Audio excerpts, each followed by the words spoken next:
there's been so many new Bullet Hell Roguelites releasing as of recent. There's games like Vampire Survivors, Brotato, Returnal, and many, many more. But today, I want to dive headfirst into a brand new roguelite called Pathfinder Gallowspire Survivors. This game is being fresh out of early access as of today, and it was developed by BCom Studios for a mere $7. This game promises an intense bullet hell experience set in the world of Pathfinder. Now, I do want to give a full disclosure though. I haven't played any Pathfinder games before, so I'm going into this game as a brand new player, and I want you guys to come on that experience with me as more of a first impression / review-ish of how to expect of this game. I only say that because I did check a little bit about the mixed reviews during early access, and a lot of people were essentially comparing it to the Pathfinder series. So fear not, this game is still a blast regardless if you're a fan of a bullet hell type of game. Huge thanks to the devs as well for giving me early access to the actual 1.0 so I could check it out for you guys today, so you guys can get a fresh review on what this game has to offer. But let's get down to business. All right, so Gallowspire Survivor throws you right into the action. You get to choose from 3 distinctive classes, which is the sword swinging fighter, the dagger slinging rogue, or your spell slinger wizard, right? And I by far love the mage class. Each has their very own unique playstyle, so there's a hero for everybody. Plus, you also get to pick a companion as well from the remaining classes, which pretty much helps create very awesome team combos. Say, for example, you want to main the fighter and you're like, I feel like who should back me up is the wizard. Yes, you could do that as well. Wizard, rogue, wizard, fighter, you can, whatever's the remaining characters. I will say hopefully they add more like archetypes to this game as the game moves on. That would be pretty fun, especially with that companion system. So essentially the best way to think about this is like Captain America and Iron Man, but pretty much way more magical and with the less of the spandex, if you know what I mean. The action in Gallowspire Survivors is pure, unadulterated chaos, right? It's like a top-down version of Vampire Survivors with endless waves of enemies swarming the screen. You'll be dodging projectiles, unleashing devastating skills, and collecting loot pretty much at a fast pace. This game gets intense pretty quickly.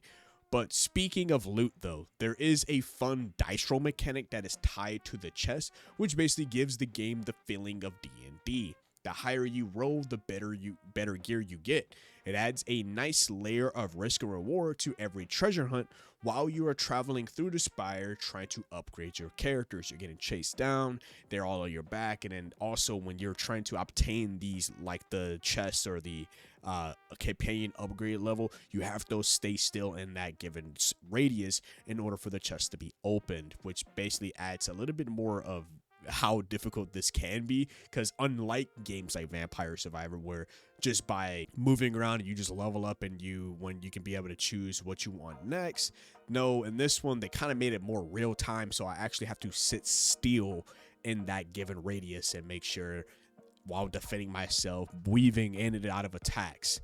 But I do want to say it's not always just about raw power. You can also upgrade your companions and unlock new skills for your chosen heroes.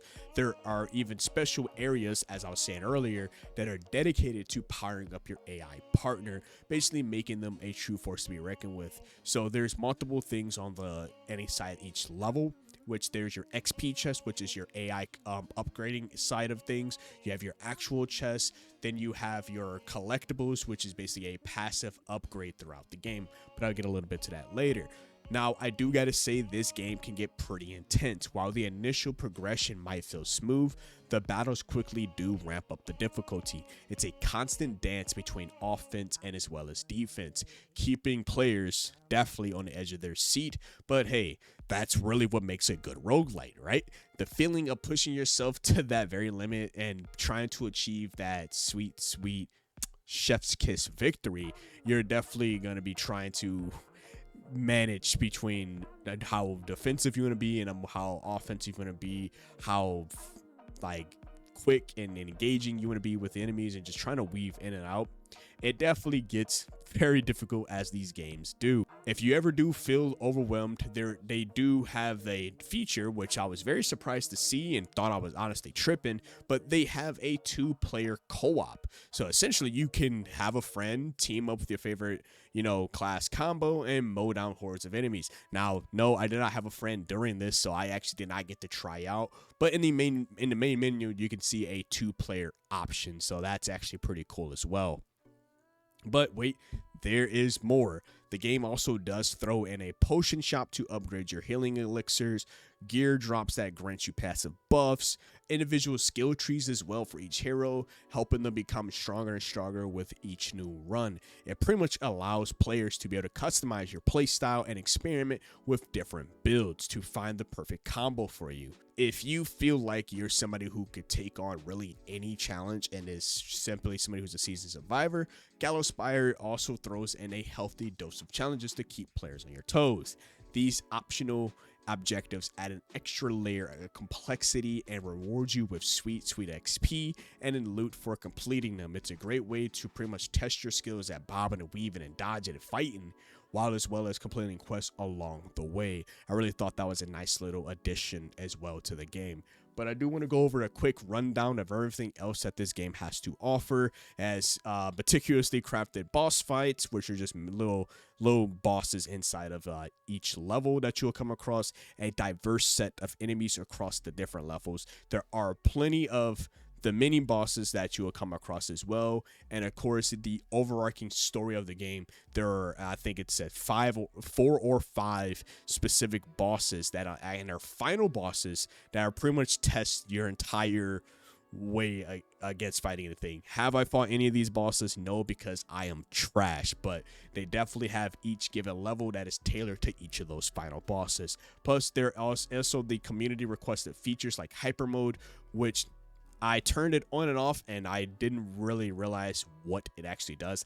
If anything, I think, and you guys can correct me if I'm wrong, or if the devs, if you're currently watching, correct me if I'm wrong, but if I think what it does is speed up the way of the difficulty, or the speed of the way of how somebody levels. That part I would need to look further into. It also does have improved mobility options as well. Like, I was able to weave in and out of the different things. In most cases, in other games, I probably would have got hit or somehow would have probably died a lot earlier for some of the mobility I was doing, especially when you play as the rogue. That he's fast. I like, and of course you could choose male and female as well for your characters as well. But I chose the girls, and they're fast. Insanely with crazy speed. There's also potion boats as well, and of course you got a detailed character sheet that has, like so all the skill trees, and you can completely customize that character with each skills. There's just so much that content that is packed into this $7 package. But if you guys want to check out Pathfinder Gallowspire for yourself, then it is currently available on Steam right now, because like I said earlier in this video, this is today's launch day. So hopefully you guys enjoyed this video. For those of you who's able to play the early access version, how is the game to you? Did you enjoy it? Please let me know in the comment section below. But as always, it's been your host, Chaos TV, here at Chaotic Inc., signing out. Peace.